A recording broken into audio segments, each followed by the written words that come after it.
We're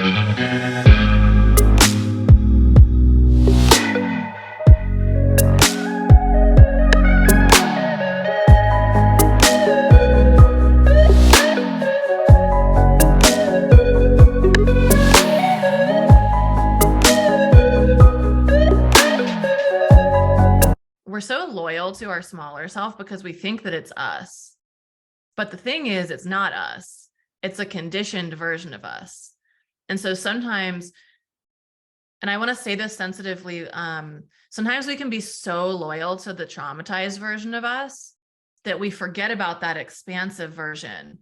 And we identify more with the traumatized version. So that keeps replaying in our reality, whether it's a big trauma or a small trauma. And of course, we want to be loving towards that aspect of ourself that's our inner child or that's hurt. It's not that we abandon that version of us. It's that we get honest about how much attention am I putting on that version of myself and how much attention am I putting on the expansive version of myself. Because for me, I think if I'm honest, maybe if you guys want to put percentages in the chat, feel free. I'm like, I put so much more attention on my stories. Let me go into my past life and identify where this came from.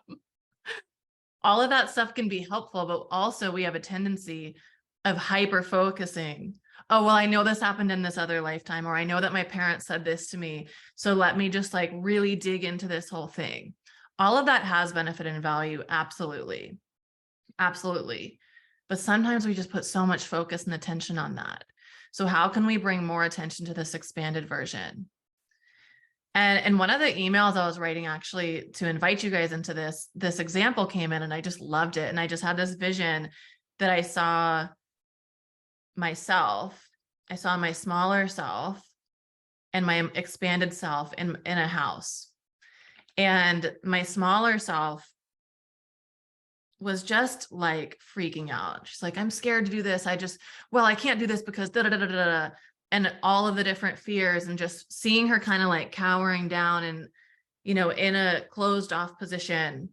And then I felt my expanded self come in and just like throw a fit. And the expanded self, I saw her standing at the door, like waiting. I'm ready to go. You said you wanted to go 4 years ago. Are you ready yet?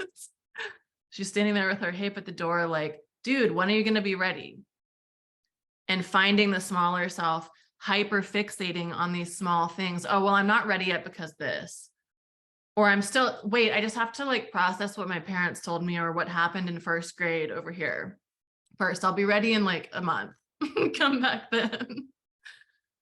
And seeing the expanded self on the desk. I've always wanted to do this in real life, just to be dramatic, just like swiping everything off of the desk, like, stop it. What are you doing? Stop it.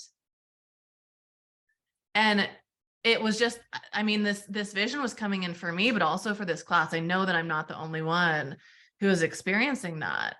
And it's like, how much attention are you going to give to this smaller self? It's not even you.